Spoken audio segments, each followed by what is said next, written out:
Yosemite, land of giants. A wilderness of wild extremes. This is like being right under the lip of a breaking wave.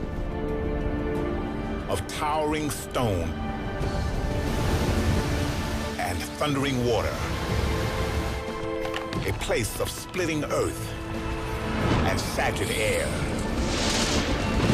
There's just overwhelming force. Where nature's law reigns supreme. Many come to the land of giants, but few experience its wild heart. This is the wilderness and the wildness of Yosemite.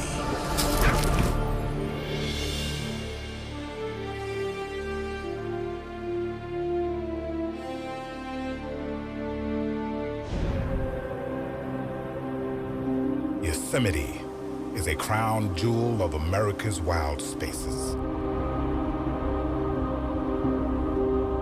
This stunning valley, a mere 7 miles long, contains some of the most awe-inspiring and recognizable wonders of the world.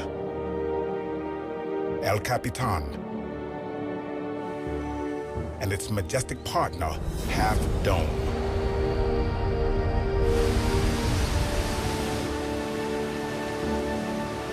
Yosemite Falls, 13 times higher than Niagara. The giant sequoia, a species as tall as a 30-story building, its trunk wider than many city streets. No living thing in the known history of the planet has ever matched it for size. Yosemite lies in the granite heart of California's mighty Sierra Nevada mountain range. This land of giants was forged by 4 titanic forces of nature.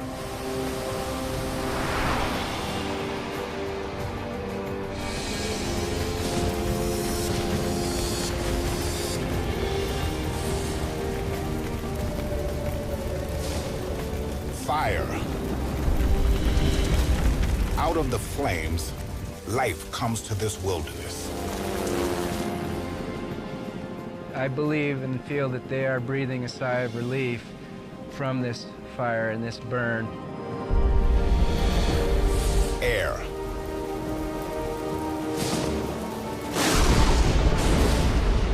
Where heaven and earth meet, humans venture at their peril. A tremendous bright flash and this huge explosion. Earth. An awesome ancient pressure breaks out of solid stone. Please don't move. And water.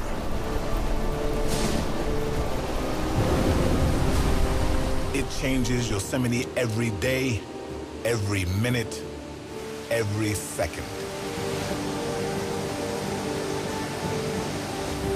This is the way Yosemite Valley changes shape. We'll come face to face with the power of fire, air, earth, and water. To reveal Yosemite's wild side, we'll follow paths few ever take. From its most remote corners to its death-defying heights.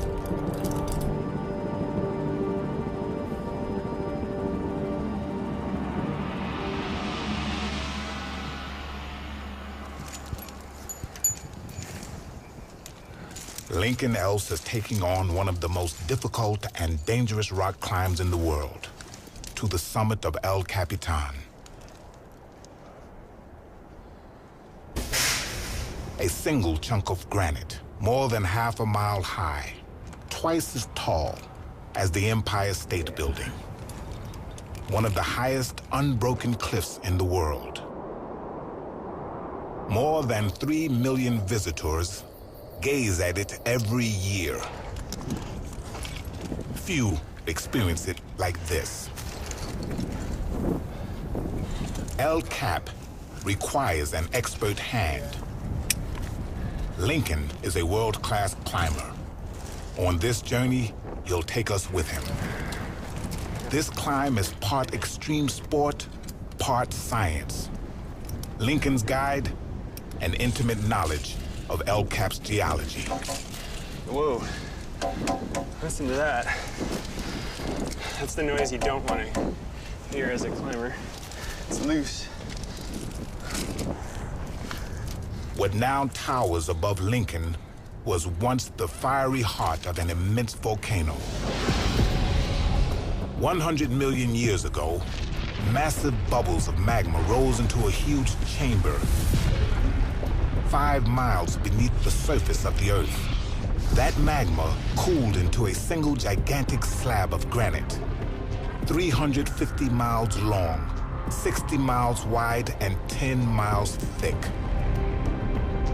As water erodes the overlying rock, the granite rises.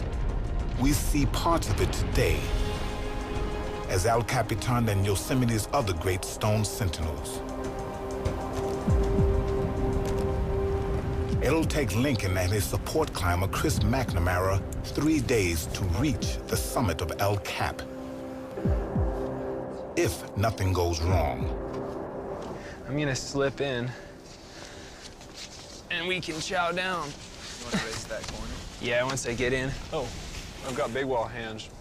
Oh, I could send that. What could go wrong Oh, we're gonna shoot another one. is Yosemite's most unpredictable natural force. The weather. The power of the Earth's atmosphere. The power of air. Yosemite's great granite monoliths are so high, they attract lightning.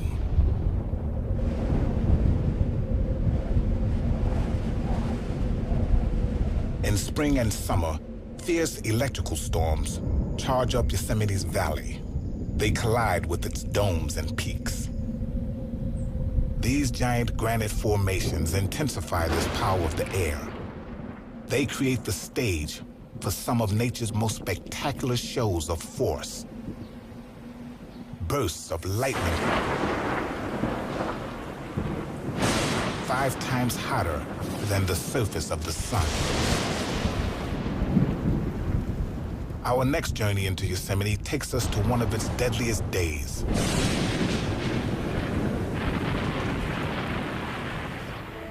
July 27th, 1985. 5 men set out on a hike made by thousands of visitors to Yosemite every year.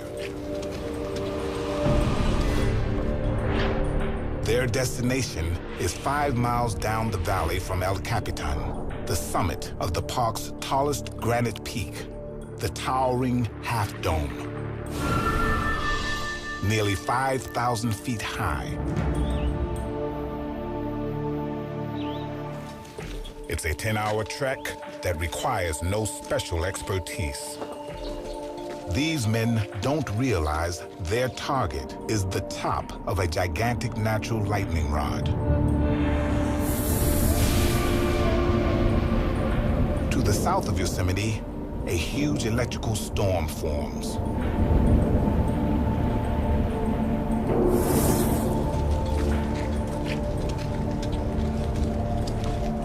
On this day, Adrian Esteban was one of the lead hikers.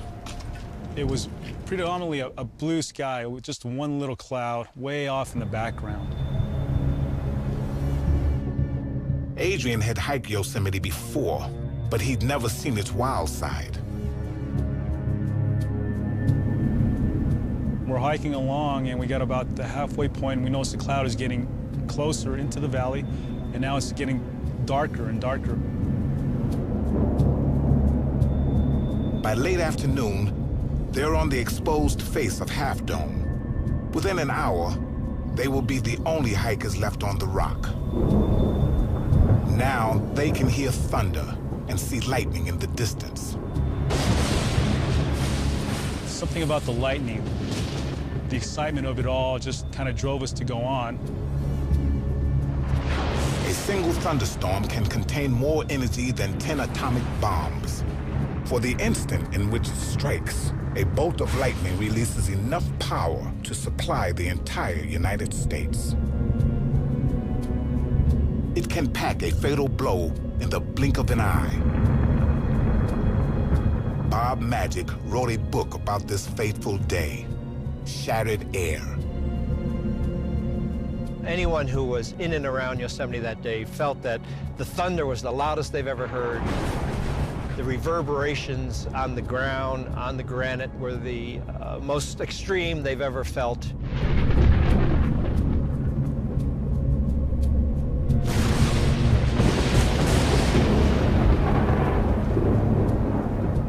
p.m. Despite the storm, Adrian Esteban and his friends reached the summit. Their showdown with Yosemite seems to have gone their way.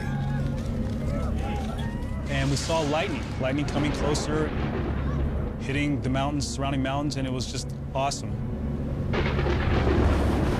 Then the storm slams into Half Dome. It unleashes its full force over the great rock. The 5 men on the summit are caught in one of nature's most terrifying events. Escape is now impossible. Desperate, they seek shelter in a rock enclosure. But it's too late. I felt my skin tingling sensation. I felt like my hair was standing on end, and that's when the lightning bolt hit. A tremendous bright flash and this huge explosion. The summit takes a direct hit. Millions of volts of electricity arc over the west stone surface into the rock enclosure.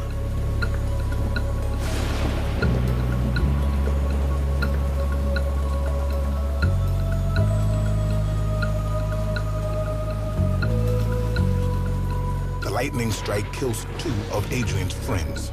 2 others suffer massive internal injuries and third-degree burns. They will take years to heal.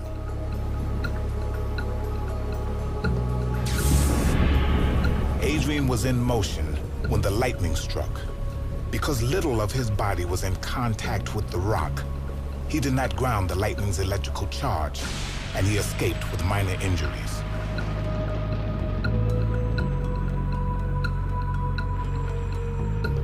And I just want to impress on people that the dangers of nature, how strong, how unpredictable it can be, you have to respect it. Man is no match for nature in all its awesome power.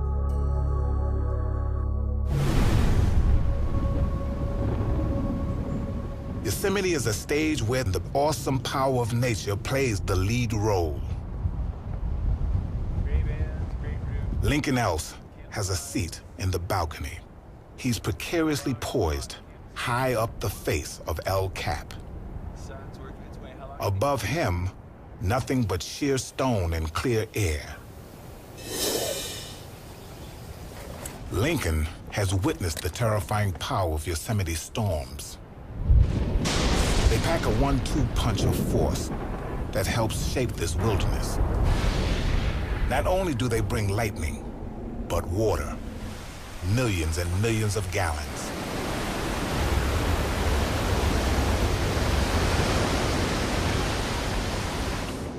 If stone is Yosemite's body, water is its soul.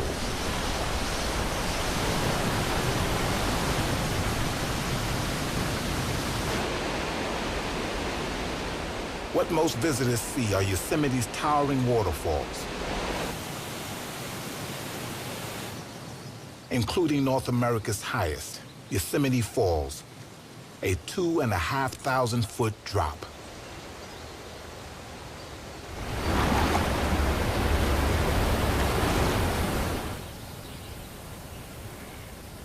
Beyond the public spectacle, water is Yosemite's engine of change.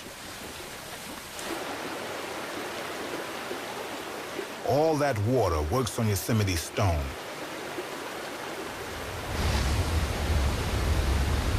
It erodes the surface.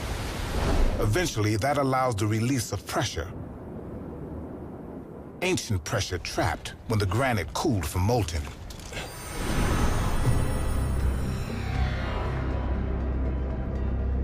The magma that formed present-day Yosemite cooled under an immense load, billions of tons of overlying rock.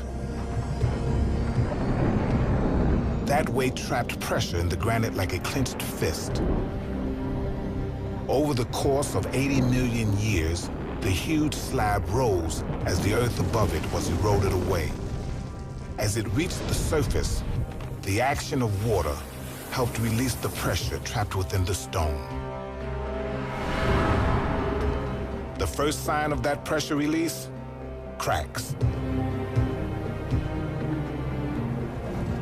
The same cracks Lincoln uses on the face of El Cap.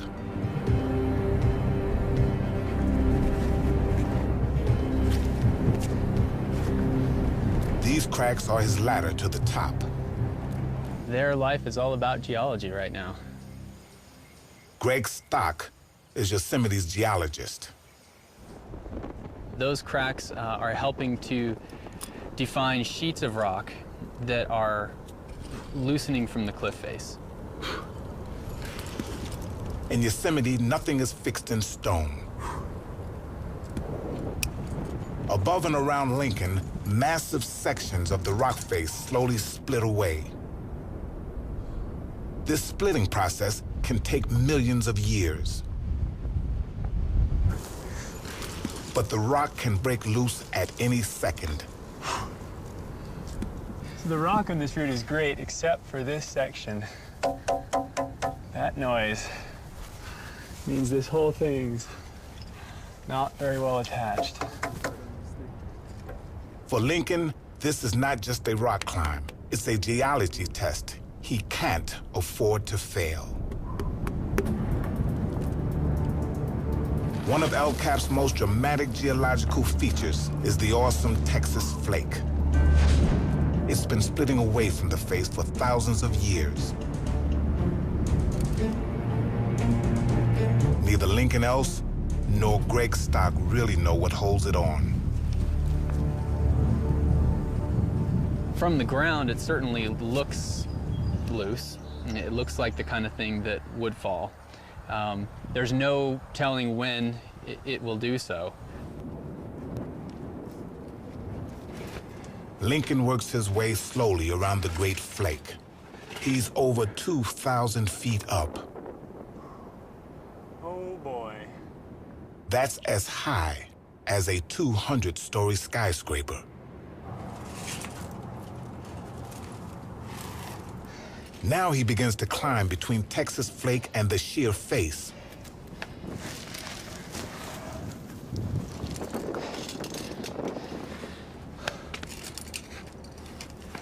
Few people get to experience geology like this, up close and personal.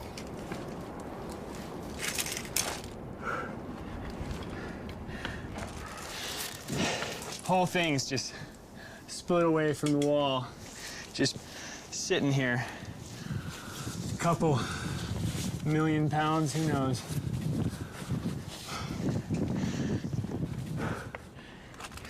Please don't move. Only 10 years ago, something as big as Texas Flake did come loose, and the result was catastrophic.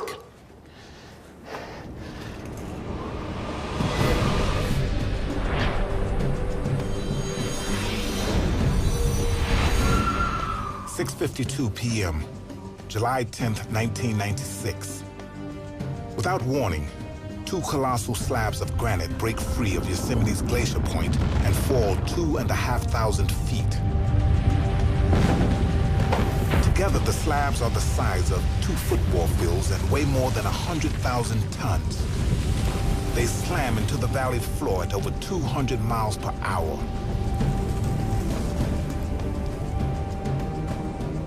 It happened in July.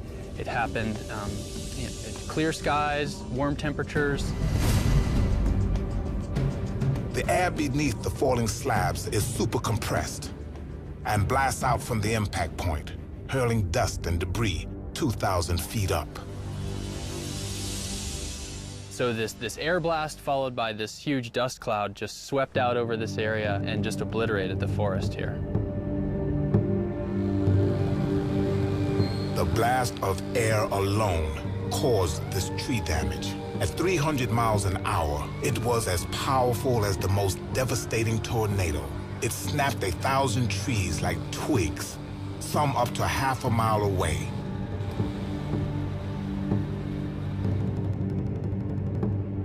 Yosemite's towering slabs of granite continue to rise and crack.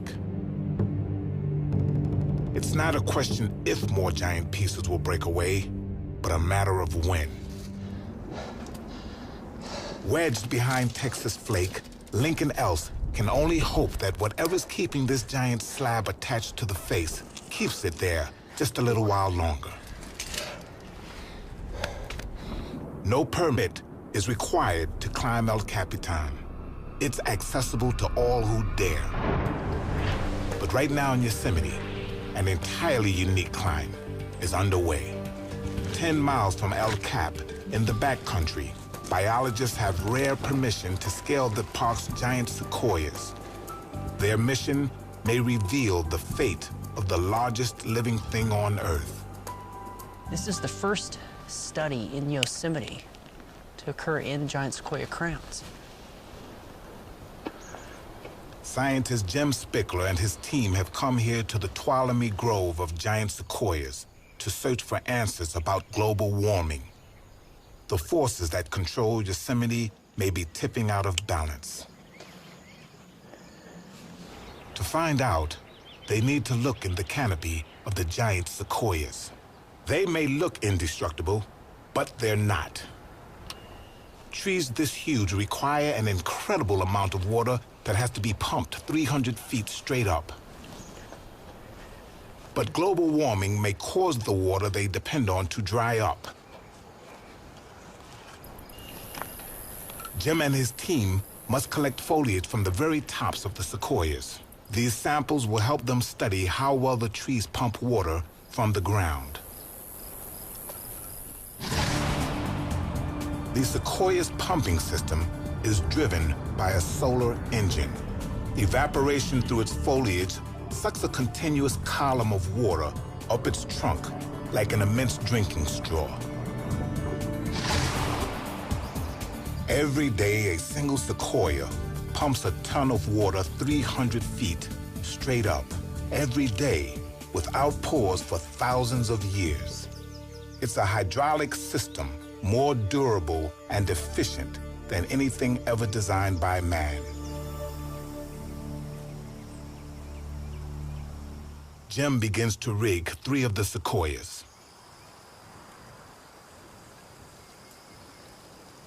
He has to shoot a guide rope over one of the tree's topmost branches. They're hidden by foliage 300 feet above.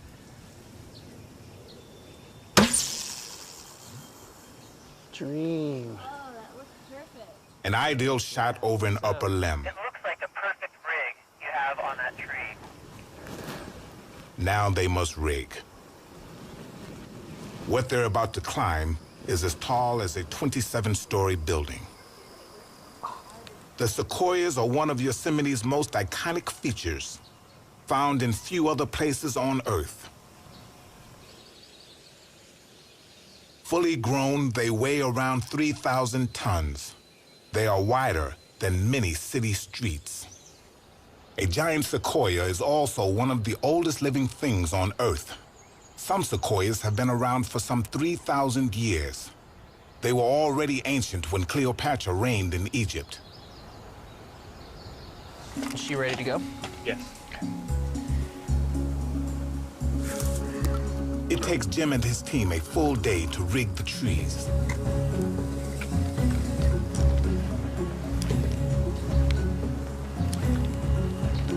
Safety is paramount. A fall from 300 feet will kill you just as surely as a fall from 3,000.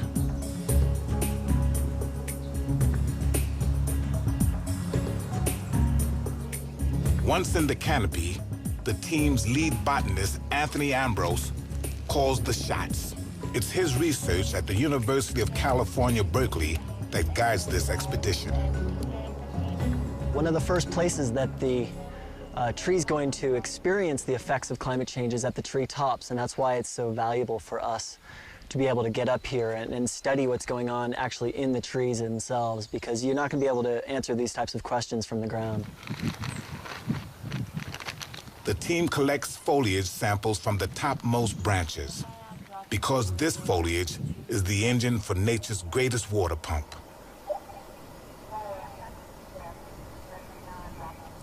I think these trees are just unsurpassed on the planet. They're magnificent.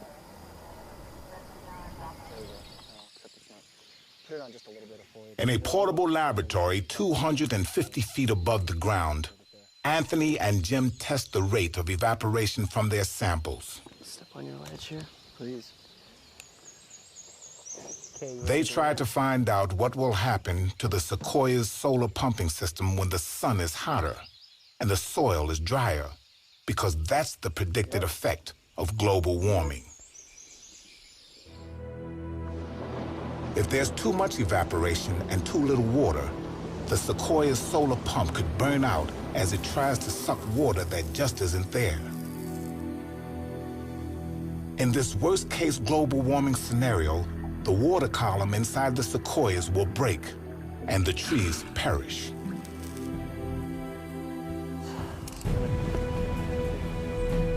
We have to make sure that we preserve their habitat now. For now, their treetop fieldwork in Yosemite is done. But it'll be months, maybe years, before this research is complete. Their greatest challenge is to assess the risk from global warming before it's too late. High on the face of El Capitan, Lincoln Else faces his most daunting challenge. El Capitan is one of the world's greatest rock climbs, thanks to its system of snaking cracks. They are formed as the pressure trapped within the stone breaks out. The gigantic Texas flake releases some of the pressure in this section of El Cap as it splits from the wall. That makes the rock face around it smooth, too smooth to climb, even for an expert. The crack system Lincoln Else has followed upwards runs out.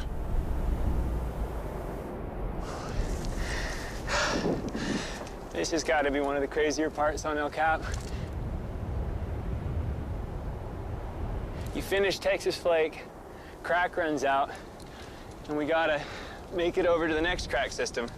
Since we can't climb it, we gotta swing it.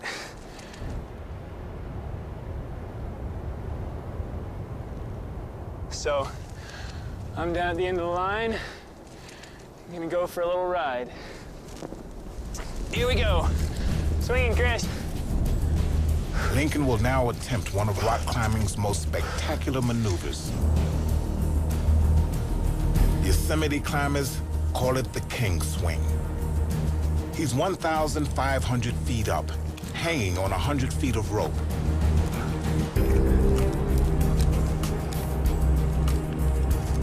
Lincoln must swing backwards and forwards along the rock face if he's to reach the next crack system.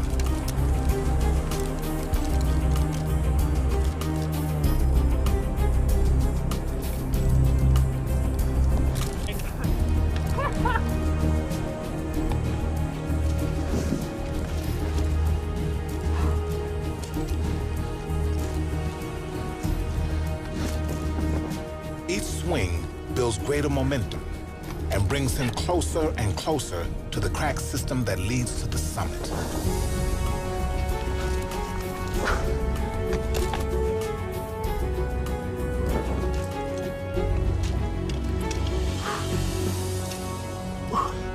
Finally, he lands.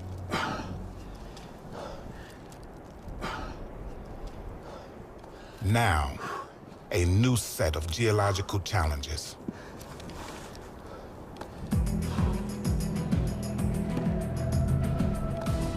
500 feet above him is a forbidding overhang of rock called the Great Roof.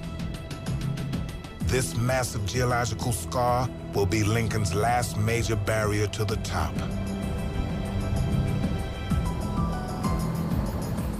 It means another night on the face, with the ever-present risk of a climber's nightmare, an electrical storm.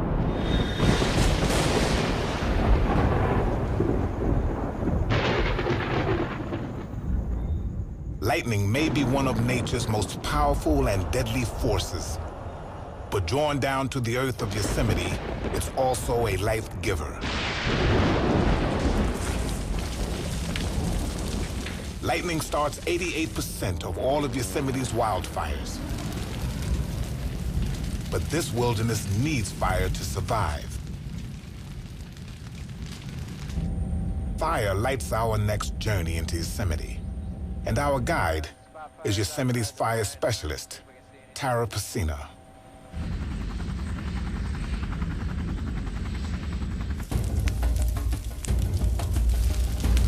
This fire will consume 70 acres of forest, as big as 68 football fields. But it wasn't started by lightning. It was deliberately started by a man. Home too. Taro is that man.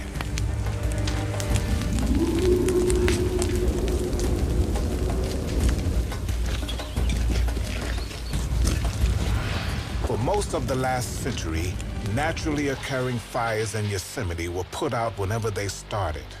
The result was an incredible buildup of dead wood and undergrowth, which fueled catastrophic infernos. Now National Park firefighters play catch-up. They manage and allow naturally occurring fires to burn, or set controlled fires like this. Taro and his specialist team clean out excess dead wood and recycle valuable nutrients back into the soil.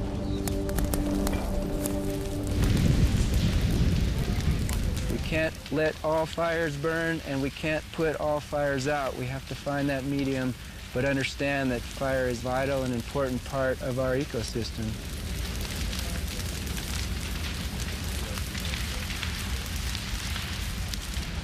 This fire has special significance and special risks because it's burning in one of the most historically important few square miles of all Yosemite.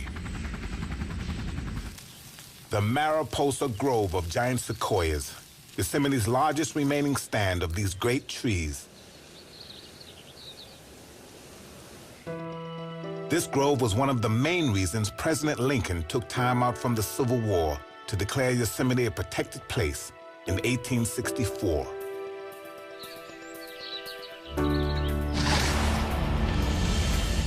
During the decades when it was policy to stop fires at all costs, barely a single new sequoia sprouted. Why was an enduring mystery, finally solved late last century.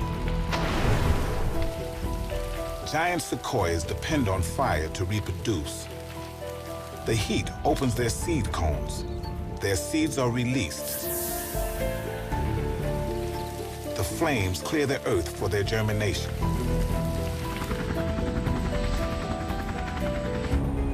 Copy, Jeff. Yeah, it looks like you and Henson have a really nice line of ignition. Taro flies reconnaissance as the fire moves into Mariposa Grove.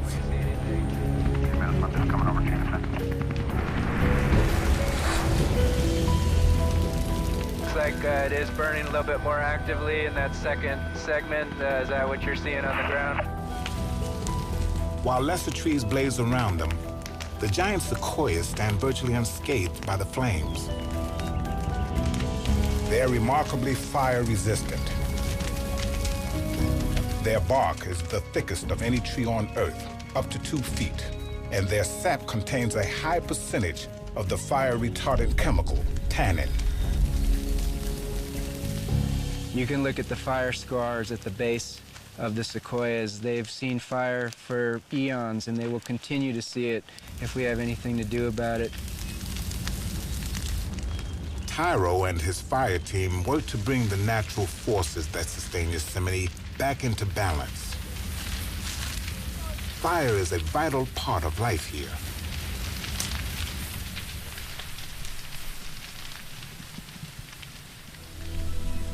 When the flames die down, the Earth is ready for a new generation of giant sequoias.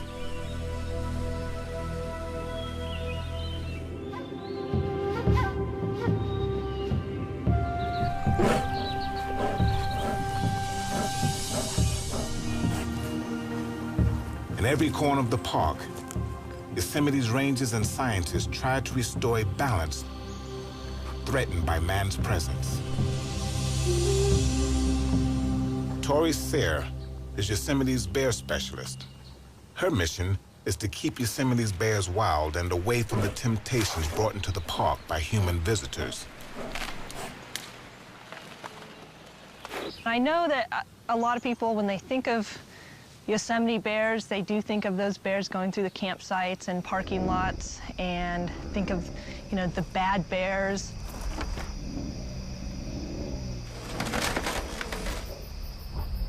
They're not bad bears. They're bears out there trying to make a living and find food.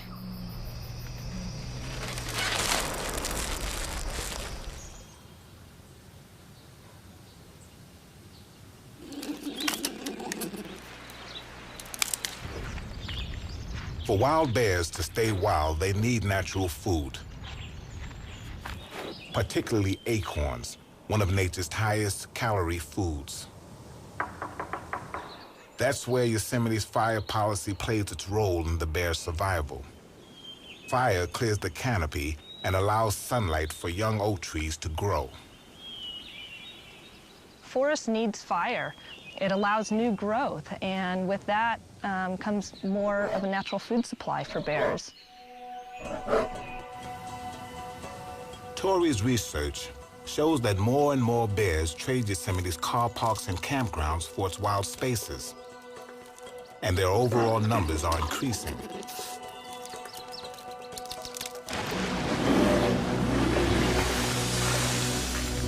We know we have a healthy population of bears here. We are starting to get more and more sightings of bears in areas of the park where we've never had bear sightings before.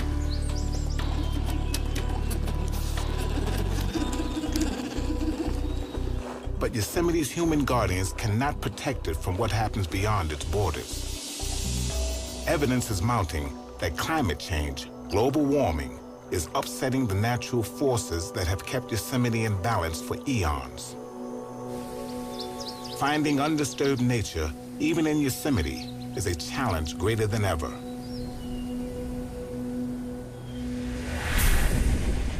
"2,000 feet up, Lincoln Else is on his final push to the summit of El Capitan. This daunting overhang is known as the Great Roof. It's all that's left of a single column of rock that's been breaking away from the face of El Capitan for at least 10,000 years. And right now, it's Lincoln Else's last geological barrier on his climb to the top. This is like being right under the lip of a breaking wave. It's amazing. Oh. The Great Roof exists because of immense glaciers that once filled Yosemite Valley. Over a series of great ice ages that ended 10,000 years ago, glaciers bulldozed through Yosemite to create sheer vertical cliffs. When the glaciers retreated, pressure trapped within the stone pushed directly outwards, breaking entire columns of rock away. The Great Roof is all that remains of one of those columns.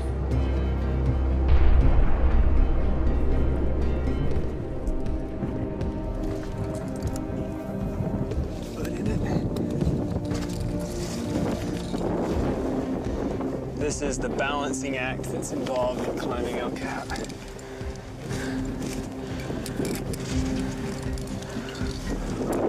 Woo. Much better.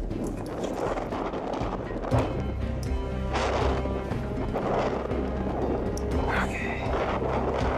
Same thing again. Coming out into the wind. The great glaciers that helped shape El Cap have long fled the valley. But glaciers have not entirely left Yosemite.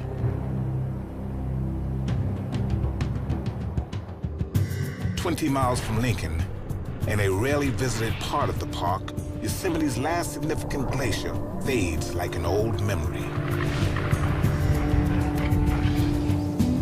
Lyell Glacier is 11,000 feet up the bare slope of Mount Lyell at the head of a remote canyon. Geologist Greg Stock treks into Yosemite's past to look for answers about its future. All over the world, glaciers retreat. They provide some of our most dramatic evidence of global warming. So it is in Yosemite.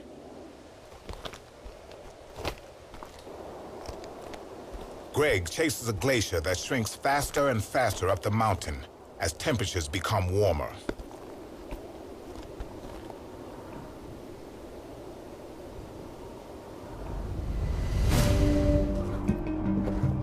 Best estimates are that in 50 to 75 years, this glacier will be essentially gone.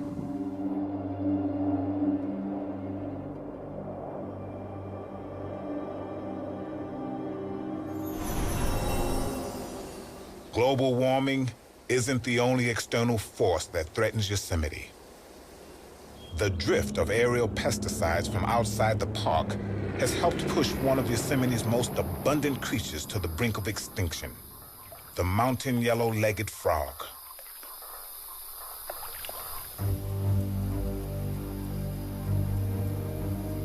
In Yosemite's alpine meadows, the park's chief wildlife biologist, Steve Thompson, is on a lonely search for the frogs that once abounded here. We're talking about millions of animals that have been reduced to, I don't even want to speculate how few we have, because we're just finding out how few we have. 10 years ago, mountain yellow-legged frogs were the most numerous amphibians in the Sierra Nevada range. Their numbers have plummeted by 95%.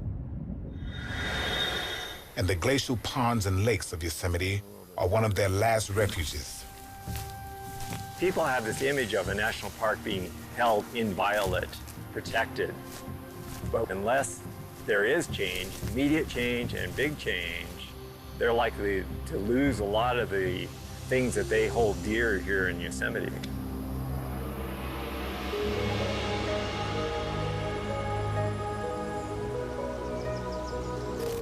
Half a mile straight up El Capitan, Lincoln's over the lip of the Great Roof. He closes in on the summit. Few people on Earth have experienced Yosemite the way he has. Whew, a little windy up here. It doesn't get much more exposed than that. Whoa.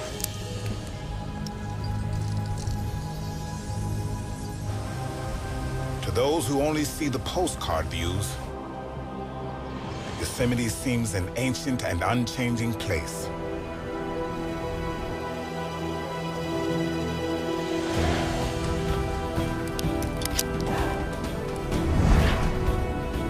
Its beauty frozen in stone and framed by its great cascades.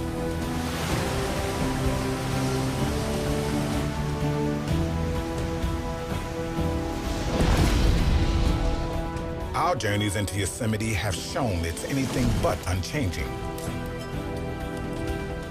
And its beauty is actually far more fragile than it looks.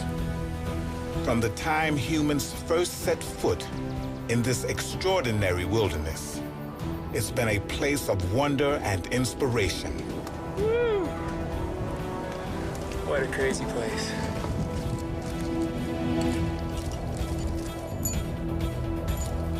The more we understand about the forces that created Yosemite, the more we understand our responsibility to it.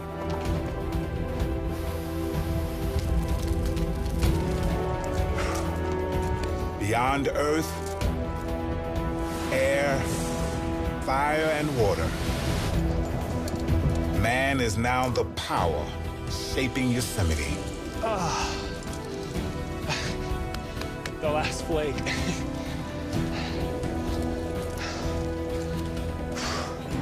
Just topped out.